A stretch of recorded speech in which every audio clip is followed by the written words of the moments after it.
Chapter 13. As a man thinketh in his heart. In the last 3 chapters, we devoted much space to making plain the meaning of and the part that the soul plays in the unfolding of consciousness.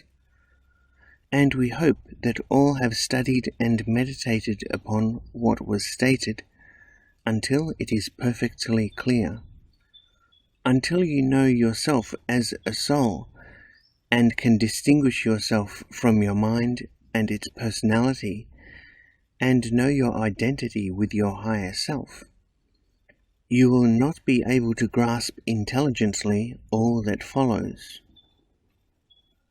We will assume, however, that all can do this, and also that all have an intimate acquaintance with the teachings of the impersonal life, so that if you are not yet conscious on the soul plane, you will be more at home when we speak of and show you how to apply some of the impersonal truths to what has been taught about the soul and about the kingdom. We have led all aspirants to the entrance to the kingdom. At least we have told what is to be met along the way that leads to the entrance, and those who accompanied us should have gotten a clear glimpse of its reality. We do know that some have truly found the kingdom and have entered it and are able to go in and out at will. Consequently, we are very happy, and great joy reigns in the hearts of all brothers within the realms of spirit. For they have been watching and helping all steadfast travellers every step of the way with their love and spiritual guidance. In order that you may better understand the realms through which we have passed, we will recapitulate a little, for it is necessary that all know just what is required before they can go further. We started from the physical or outer rim of consciousness and began our journey inward toward the center of being where lies the kingdom. Unconsciously, we passed through the 6 inner planes of the physical world, the 2 planes of the chemical region, and the 4 planes of the etheric region, which supply vitality to the physical organism. Then all aspirants passed easily through the 3 lower planes of the astral world or emotional realm, commonly known as purgatory.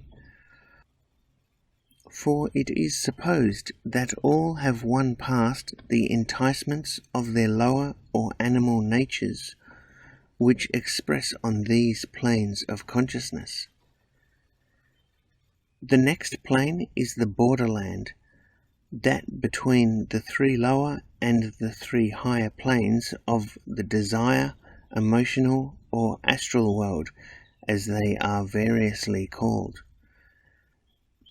If any are still of a highly emotional type, it has been and will be most difficult to get beyond this realm, for their feelings and their reactions thereto will hold them so that they cannot free their soul consciousness to permit them to concentrate and thereby to penetrate the mental world with its first 4 concrete planes consisting the 1st, 2nd, 3rd, and 4th heavens.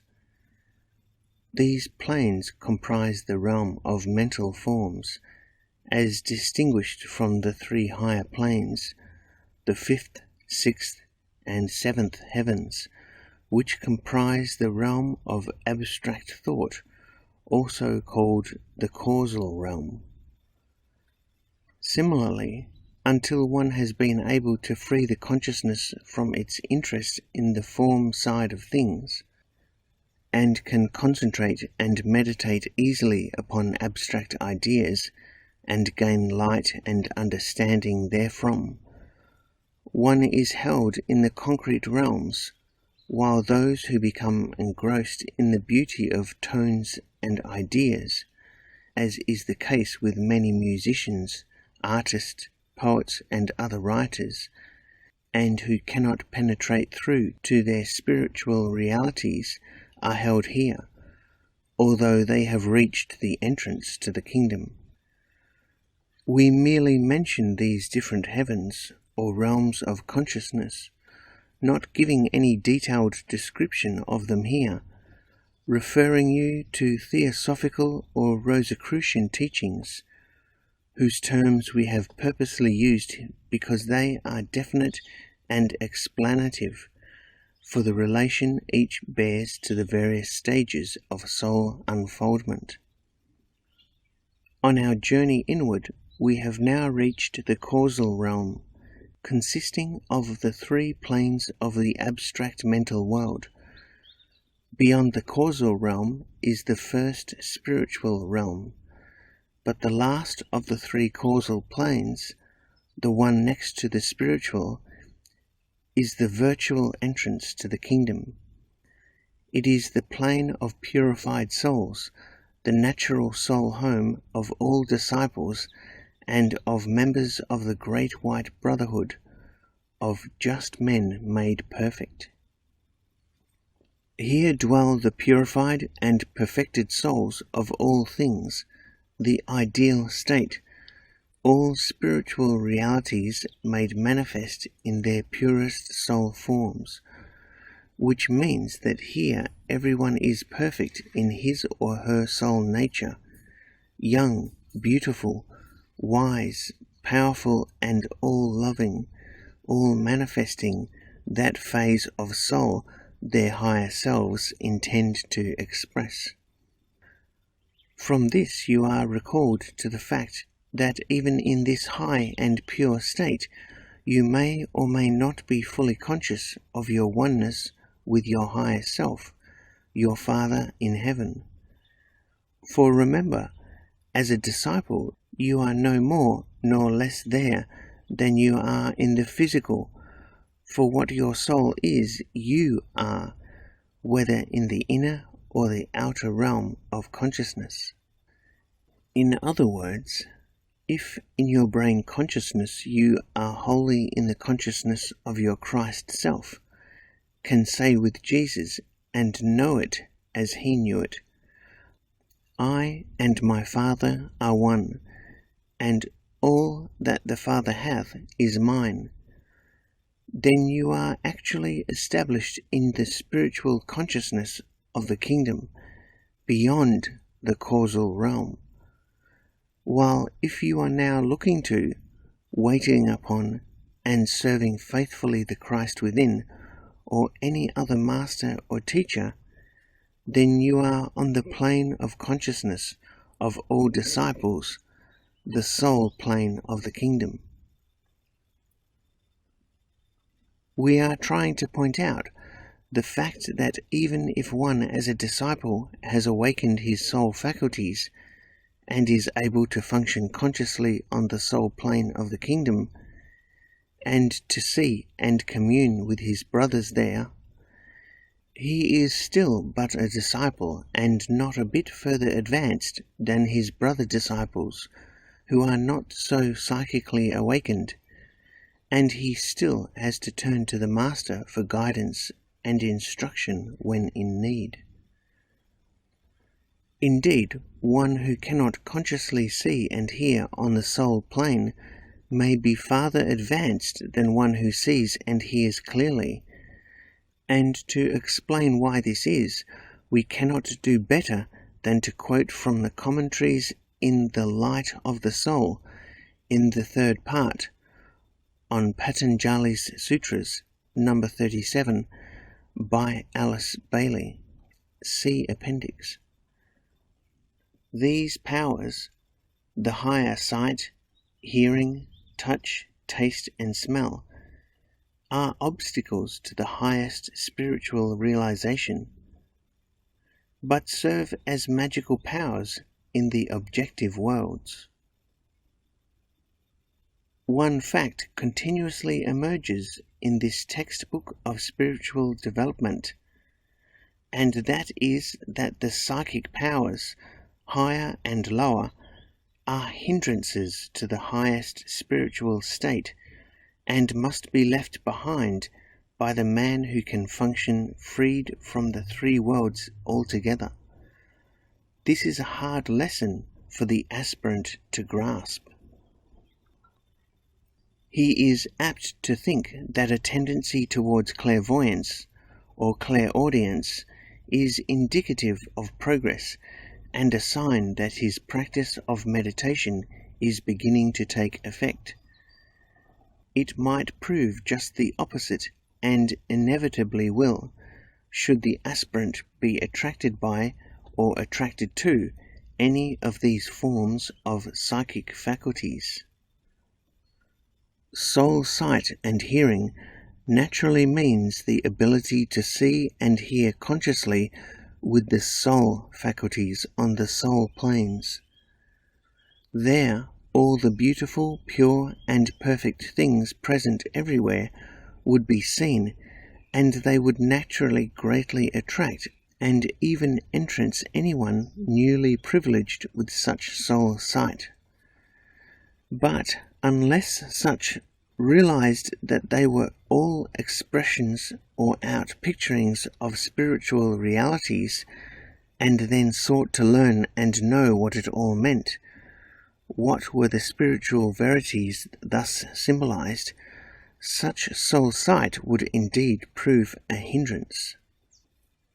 On the other hand, spiritual sight is the ability to see past and through all forms the ideas that they outpicture and embody, to see the spirit within the soul of things, that which is trying to express itself to the consciousness of every awakened soul. It is the highest seeing, and that which awaits every disciple. It is the seeing of the Master, the power attained by every Christed man, and those who are beginning thus to see may know that they are far along the path. Now hear this great and most important truth.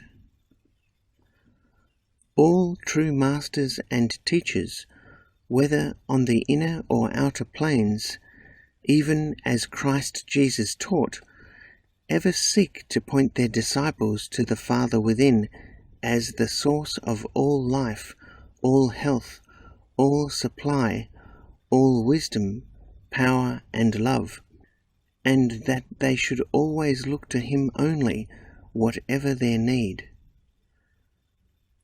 The impersonal life plainly teaches this and impresses it very strongly upon the soul of all disciples, that they should never allow themselves to be inveigled into looking elsewhere for what can only be found deep within their own souls.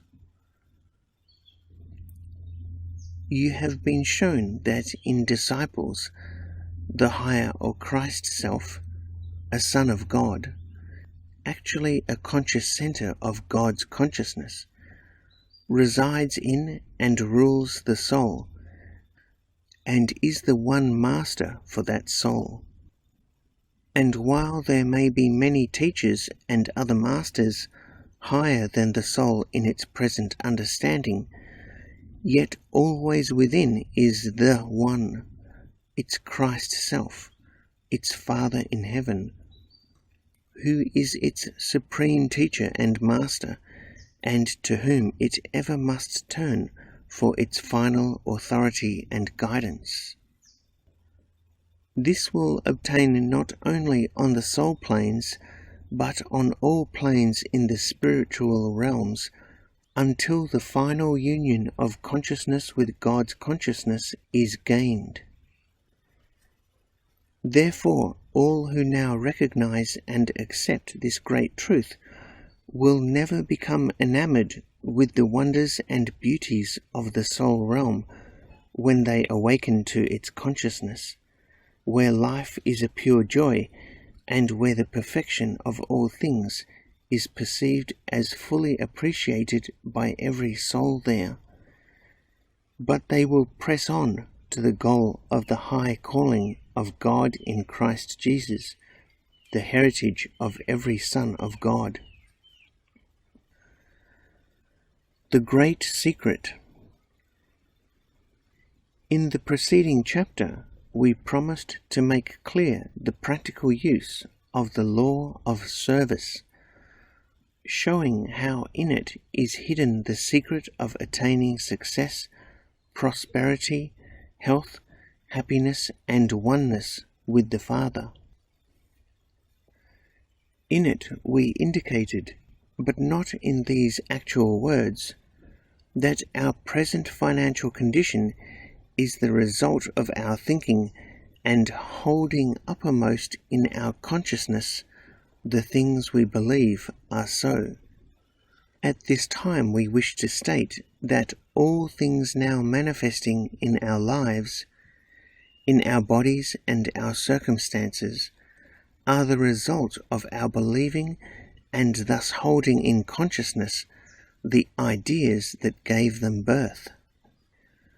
Meditate earnestly on these words and try to get their deep significance, for in them lies the secret of all success in any line of endeavour.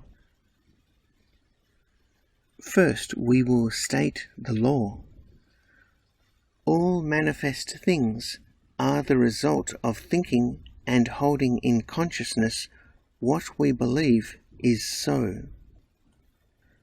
Then we wish that you were able to see in the inner realm of consciousness and could note how every thought is outpictured there, and that according to the clearness and vividness of its picturization in the mind of its creator, and the life or feeling put into the thought, does it become concrete and maintain and attach itself to the one who gives it birth.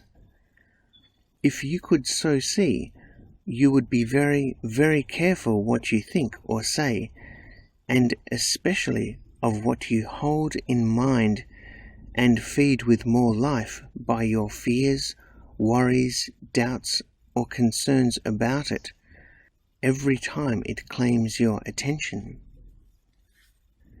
However, in lieu of such seeing, which may come later, we hope that what we have shown will make you just as careful, and will thus enable you to come more quickly into your heritage of true seeing and knowing. There are many, even students of the higher life, who do not yet accept or admit this fully, because they are not willing to acknowledge that all of the present inharmonies in their lives are a direct result of their own beliefs, or of their past thinking crystallized into beliefs, these beliefs having thus become a part of their subconsciousness or of their soul consciousness. Note the last.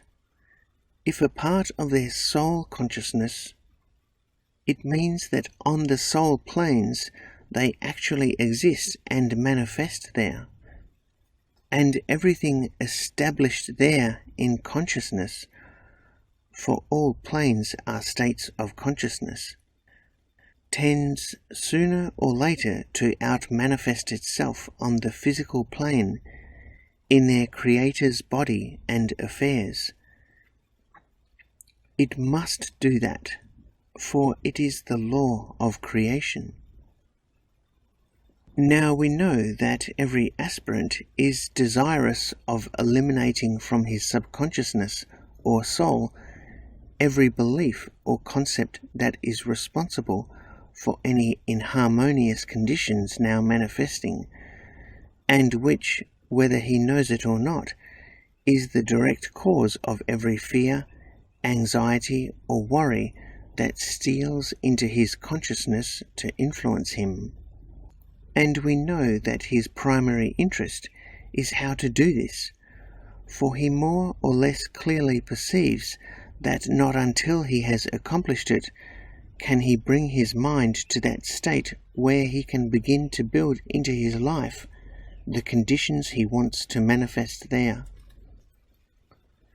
We are now going to point out to you the one and only way this can be accomplished. And it is so simple that anyone can see how true it is. Then all that remains is for you to do it. Is it not so? And you can do it, if you will, if you want it badly enough. Listen, we will repeat it again. It is all contained in these few words. Whatever we think and hold in consciousness as being so will out-manifest itself. Then is it not so that all that is needed is to stand guard at the door of our minds and to let in no thoughts or feelings that we do not want to manifest in our bodies or circumstances? This means that we must scrutinize carefully every thought or feeling that approaches, and if any are negative in any way, criticisive, condemnatory, doubting, worrying, hateful, jealous, angry, self-pitying, unhappy, sick, painful, or untrue in any sense to the ideal state we wish to manifest, refuse them admittance and shut the door in their faces. And it should not be necessary to state that voicing such thoughts definitely and speedily out-manifests them, for the spoken word is far more potent than the thought and makes it live once sent forth on the breath. Then remember that by preventing such thoughts entering the mind, there will be no impulse to voice them.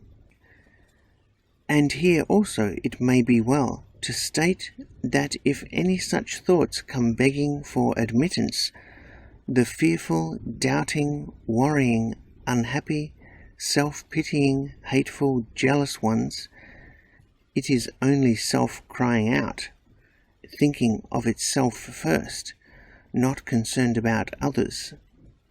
Think on this.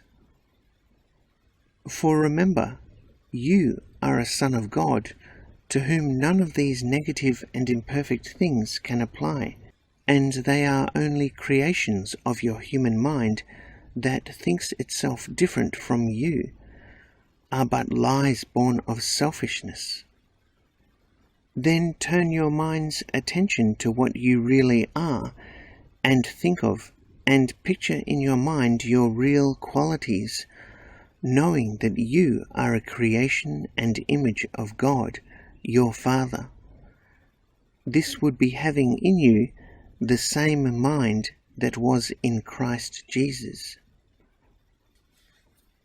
A good thing at such times is to sit back coolly, as it were, and study your mind, and watch all the thoughts that come claiming your attention, and learn to discriminate between them, to know their source, whether they are your own creations or someone's else, and particularly to note how many of the negative ones are your own, and how they keep coming back to you to be fed by more of the feelings which gave them birth and have kept them alive since.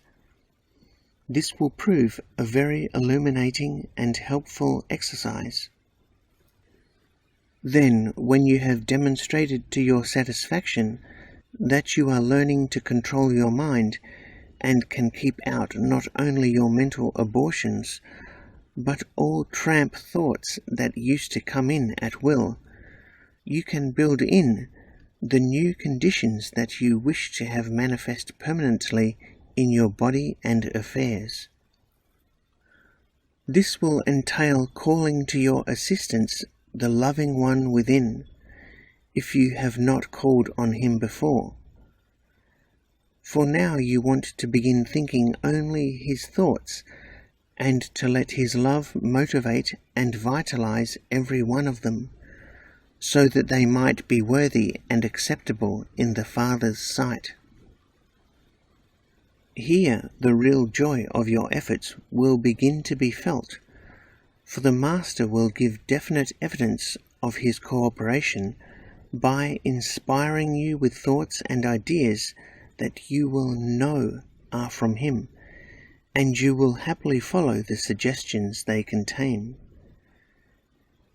After considerable experience in such following, and perhaps with many failures, due to your unwittingly permitting other thoughts than his to get in, some doubts or fears or anxieties, the old bugaboos of former days, you will have trained your mind to trust him, to make that trust the doorkeeper, so that no other thoughts or feelings can get in, and you will gladly give your whole mind over to him to use. From then on, it makes no difference what you do, so long as it is what he wills you to do, and you do that gladly, for he every day now proves that he knows best, that he can enable you to do all things, and can supply all things necessary.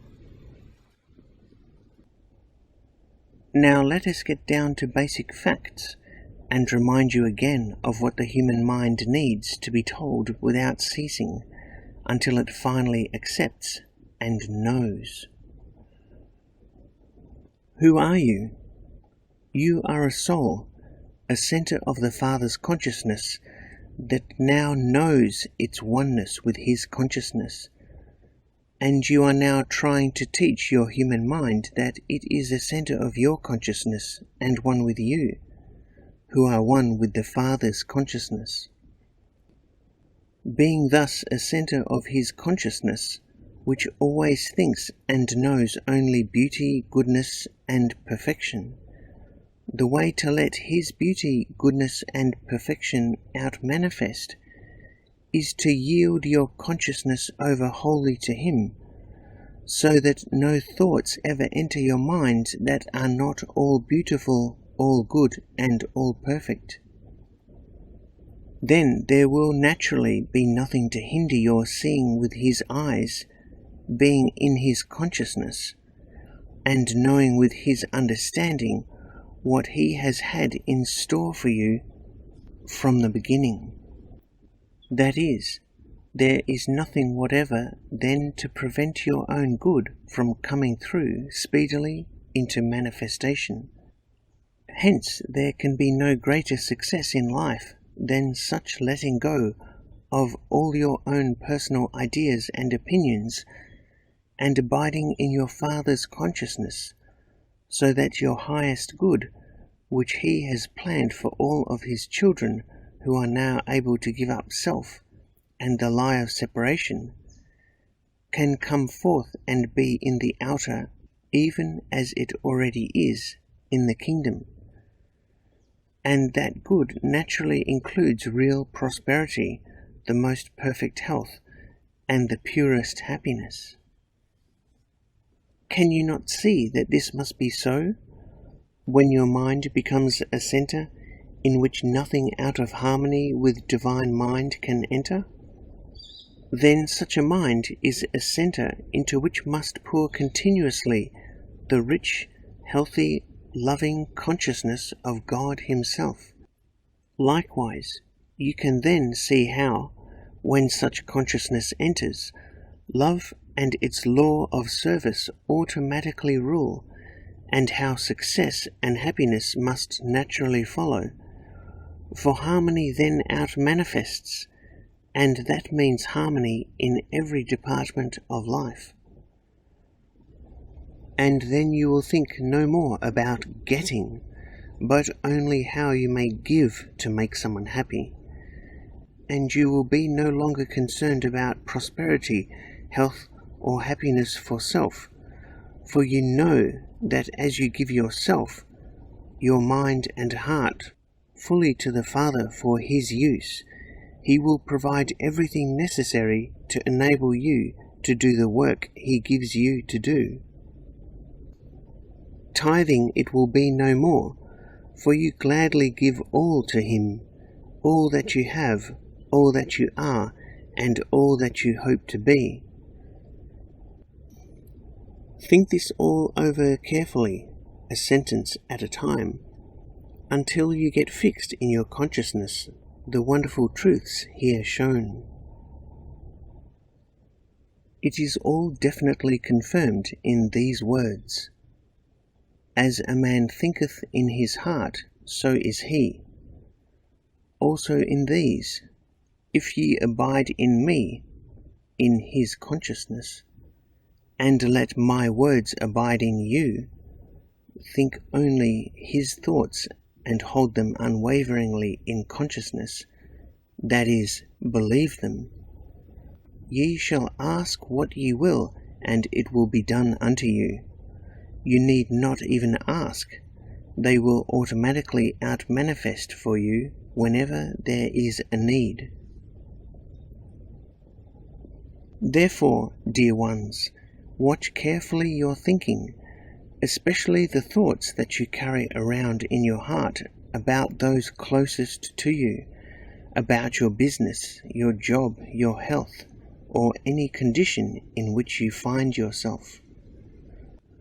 These thoughts should be always and only positive, optimistic, self-confident, happy, kindly, fearless, seeing only the good in everything, and absolutely trusting in your Father to bring you your highest good.